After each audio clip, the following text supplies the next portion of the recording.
Olá pessoal, hoje eu trouxe a mais maravilhosa aula de ciências que eu tive na vida. Trouxe aqui o Pálido Ponto Azul para conversar com vocês do lendário Carl Sagan.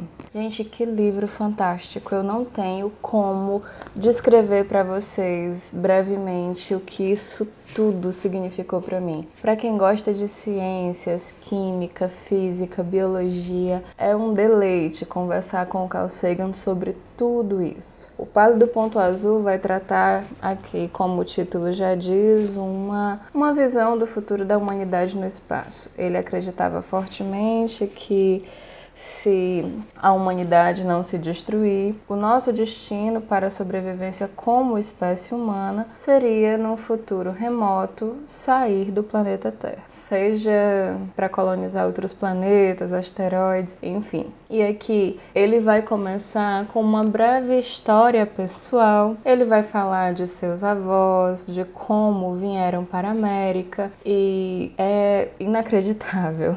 Eram pessoas altamente humildes, com trabalhos assim bem primitivos. Eles vieram ali de uma região da Hungria, e onde o avô de Carl Sagan morava tinha um rio bem largo, e quando esse rio enchia ficava complicada a passagem. Então, o trabalho do avô de Carl Sagan era atravessar pessoas por esse rio nas costas, como uma mula de carga mesmo. E aí ele vai contar como é que eles vieram para a América, vai contar também de sua avó, de sua mãe, brevemente. Mas essa introdução que ele deu à família, eu encarei assim, eu percebi, não sei se estou certa, ele contará a evolução do avô, dos pais, até chegar nele como um cientista com acessos a uma cultura totalmente diferente. E ele vê que, até mesmo sem consciência do que estava fazendo na época, a simples vinda de seu avô para a América já foi uma tentativa de melhorar para as próximas gerações e, assim, consequentemente, com os pais. Então, tudo a ver com evoluções. Na verdade, para uma pessoa que tem uma origem de um avô que trabalhava como mula de carga e chegar a ser um dos maiores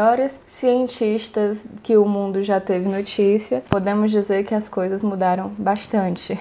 Esse livro, ele é como se fosse um daqueles documentários assim bem legais, escritos, onde ele vai abordar as sondas espaciais que estão aí vasculhando o universo.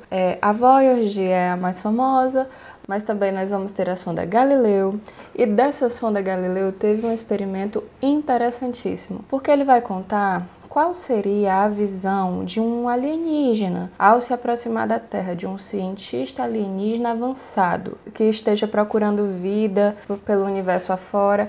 Ele vai trazer os cálculos também da probabilidade de existir vida só aqui na nossa galáxia.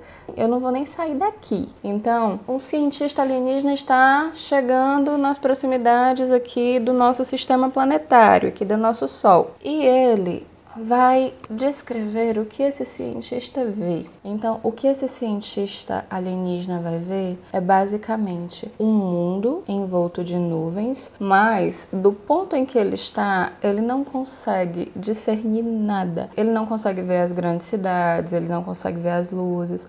Então, o que é que ele diz? Que nós somos insignificantes, de uma perspectiva vista do espaço. E aí não é só isso, ele vai descrever toda a rota desse cientista alienígena e tudo que ele vai encontrando pelo caminho, e quando chega lá na frente, ele diz: essa viagem ela já foi feita. Tudo isso que foi descrito é real. Tudo isso que foi visto, todas essas perspectivas, o que foi detectado dessa sonda alienígena? Metano, que é a primeira possibilidade de vida em outro planeta, e assim, consequentemente, os outros elementos que vão compor o conjunto para dizer: nesse planeta é possível que exista vida. E aí ele vai dizer: toda essa viagem foi feita pela sonda Galileu. A primeira missão da sonda Galileu, que é a sonda que estuda as luas de Júpiter, ela fez esse giro, esse estudo na Terra, justamente para dar essa visão do que alguém de fora veria quando chegasse aqui.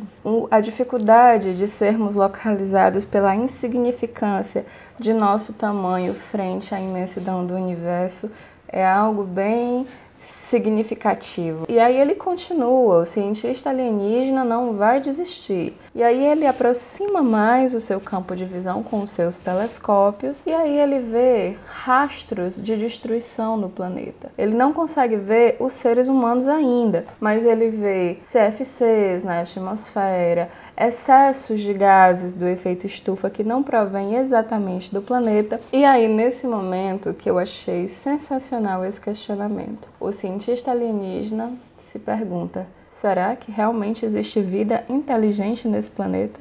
Porque se existe, essas marcas de destruição, elas não estão sendo produzidas pelo próprio planeta. Então, os nativos desse planetinha estão se autodestruindo. Será que isso é inteligência? E aí ele continua para falar das sondas Voyager. Quando fala de Voyager, a primeira pessoa que vem na minha cabeça é o Carl Sagan, porque mesmo que tenha uma equipe enorme atrás de cada um desses lançamentos, ele esteve ativamente nesse projeto. Então eu gosto de pensar em Voyager para lembrar que Carl Sagan participou de tudo isso. Inclusive, gente, são 2 sondas, cada uma com uma direção diferente, e elas foram lançadas entre agosto e setembro de 1977. Mas assim, a trajetória da Voyager, ela só estava garantida até Saturno. E então, um pouco se sabia, assim, os planetas mais externos foi a Voyager que descobriu e pouco se sabia, além de Saturno. E aí vamos chegar aqui no título do livro, porque quando a Voyager chegou a Saturno, ele nos conta que fez um apelo à equipe dos cientistas também envolvidos no projeto Voyager para que fosse mudada a sua direção e que ela desse uma última olhada para casa. E quando ela deu essa última olhada, gente, eu acho que vocês não vão nem conseguir ver. Ela viu isso aqui, ó. O pálido ponto azul, que é a Terra vista de Saturno. Isso. Não, da órbita de Netuno. Ela já tinha passado de Saturno. Eles não quiseram arriscar mudar a direção da Voyager antes dela completar toda a sua missão em Saturno. E depois que ela ultrapassou, que chegou na órbita de Netuno, ela deu essa última olhada para nós. E assim, o mais incrível de tudo, ele vai contar problemas de engenharia que eles tiveram que resolver aqui da Terra, porque eles passaram pelo problema da Voyager emperrar. Então, detectaram que era falta de lubrificação. Mas aí como é que eu vou mandar uma lata de óleo lá para onde ela tá? Então eles tinham que resolver da Terra. Estudando todo o mecanismo, o simples fato de ficar aquecendo e resfriando, fez com que gelo formado sob ela derretesse e assim ela voltasse a funcionar em pleno espaço lá nos confins. E você imagina a engenharia, a genialidade por trás de tudo isso.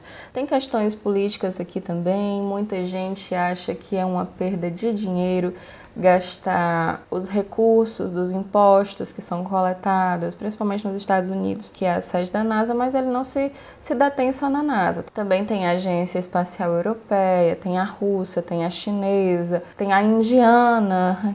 Na época que eu estou gravando esse vídeo, aqui agosto de 2023, nessa semana a Índia chegou na Lua. Então, todos esses países, eles têm o objetivo de explorar o espaço. Ele só defendia mais que essa exploração seria mais eficiente com a junção desses países. Mas aí é questão de política, não vou entrar nessa questão aqui com vocês. E aí, voltando para a questão do financiamento, é importante que o espaço seja monitorado até pelos perigos que ele oferece. Nós já temos aqui no histórico do planeta casos de colisões com asteroides, então sim, é necessário. Mas muitas pessoas, muitos cidadãos americanos, eles questionam todo esse valor que é direcionado às pesquisas da NASA, aos cientistas para procurar a vida fora, sendo que aqui no nosso planeta a questão de fome, de miséria, de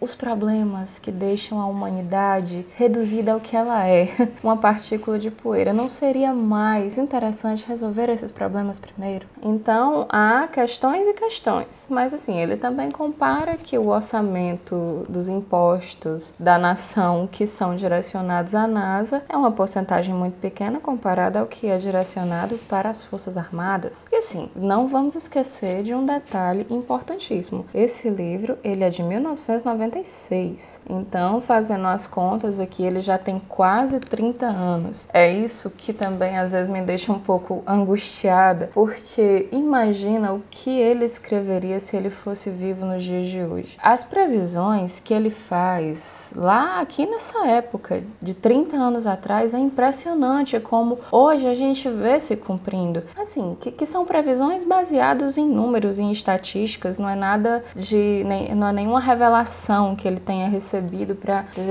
daqui a tantos anos. Não, é conforme os caminhos que a humanidade vai tomando. Porque aqui, gente, ele já falava que muito provavelmente no século 22 a China dominará o mundo. Então, se você assistir só um pouquinho dos jornais no dia de hoje, você vai ver que ele está mais ou menos certo. Então, qual é o objetivo de tudo isso? Quando ele diz que acredita que sim, o futuro da humanidade é fora do nosso planeta, ele vai falar que aqui está fadado ao final. A gente falou disso em O Mundo Assombrado pelos Demônios. Quem não assistiu, eu vou deixar o link aqui. Que o nosso Sol, ele tem um tempo de vida, que também não é uma coisa para o próximo mês, ainda tem alguns bilhões de anos para isso acontecer. Tem a ver com a questão do combustível do Sol, as reações nucleares que ele faz, mas ele acredita que antes disso, se nada for feito, ele sempre fala isso, se nós não nos destruirmos antes, eu acredito que sim, o ser humano ele irá explorar outros locais. Ele fala não apenas de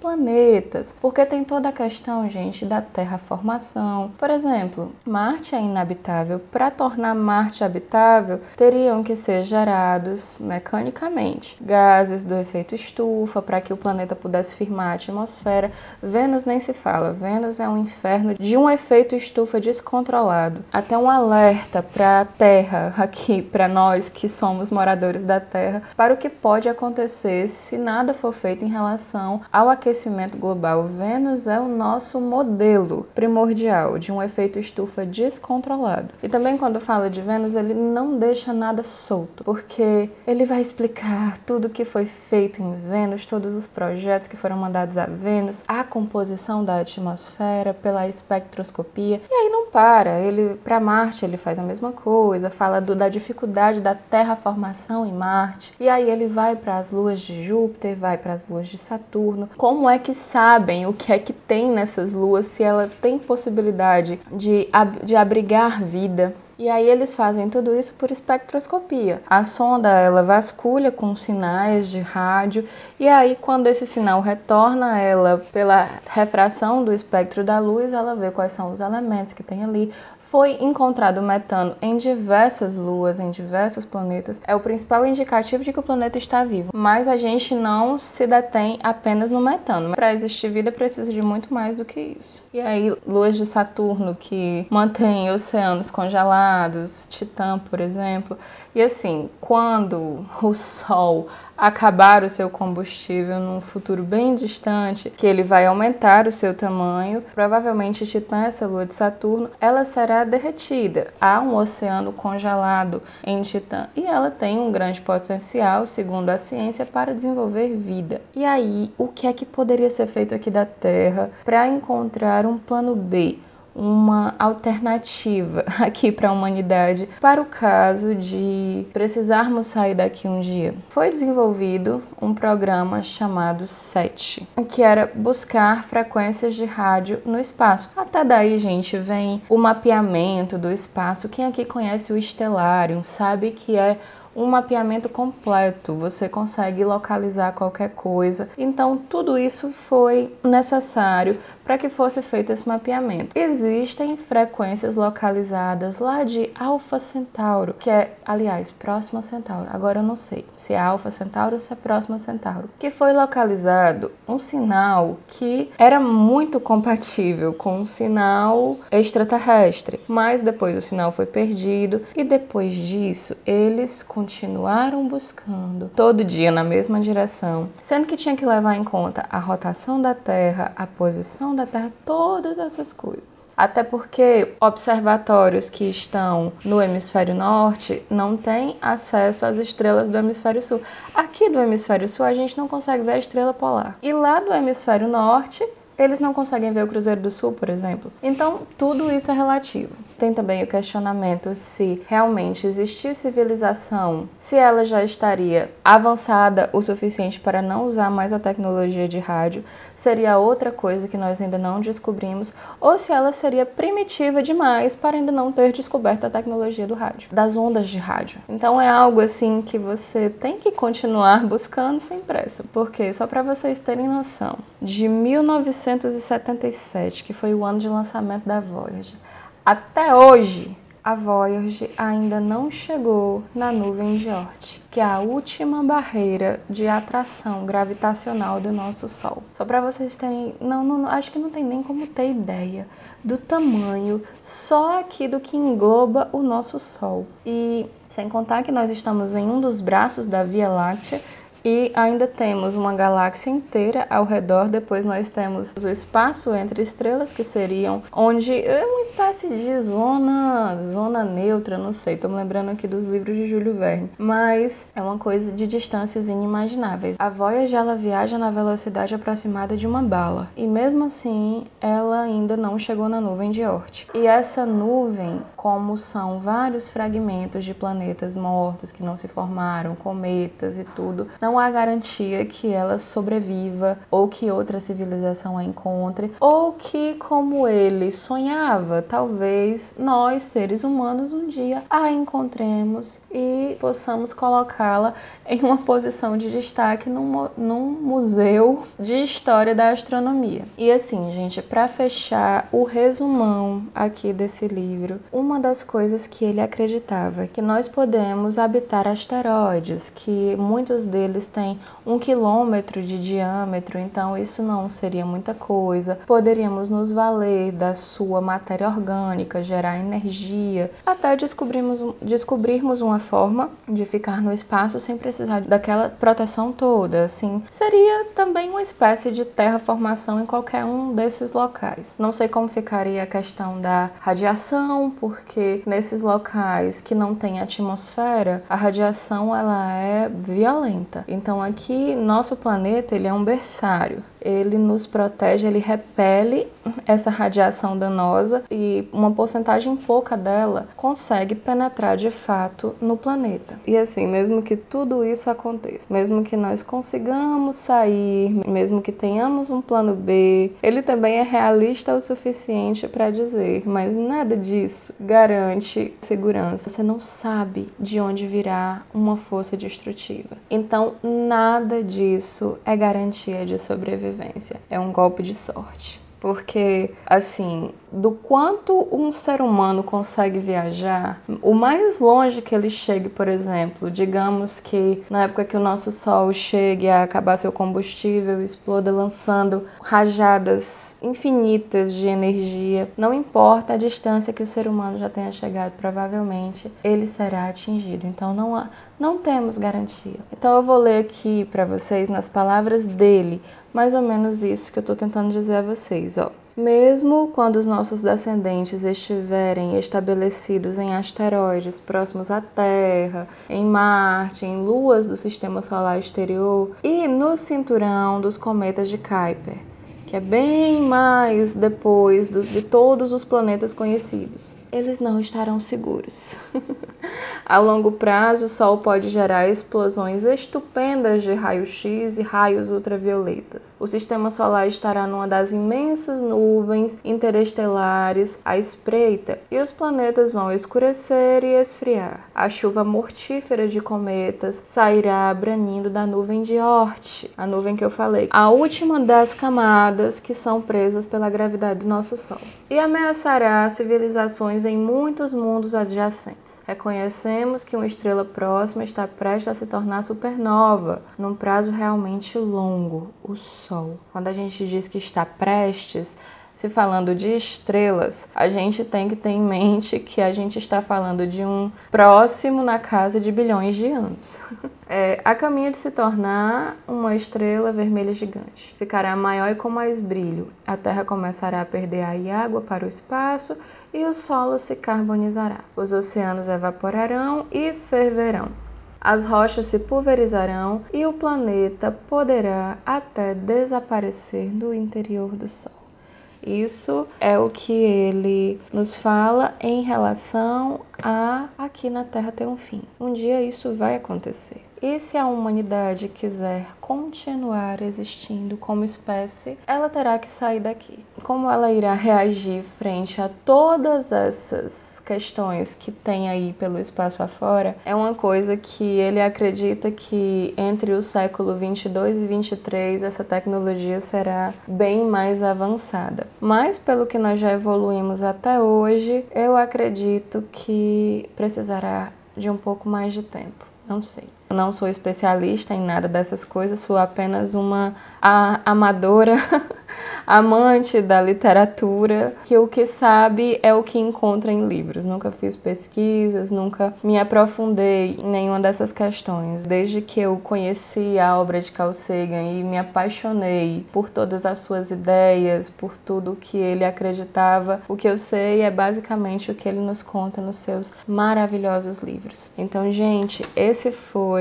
o livro de hoje, uma aula de ciências incrível, que eu acredito que todo jovem, adulto, todo mundo um dia deveria ler esse livro. Então, se você chegou até aqui, gostou desse vídeo, eu peço para você que curta, que comente, que se inscreva no canal, caso não seja inscrito, que isso vai me ajudar bastante. A todos vocês um grande beijo, até a próxima semana, até os próximos vídeos.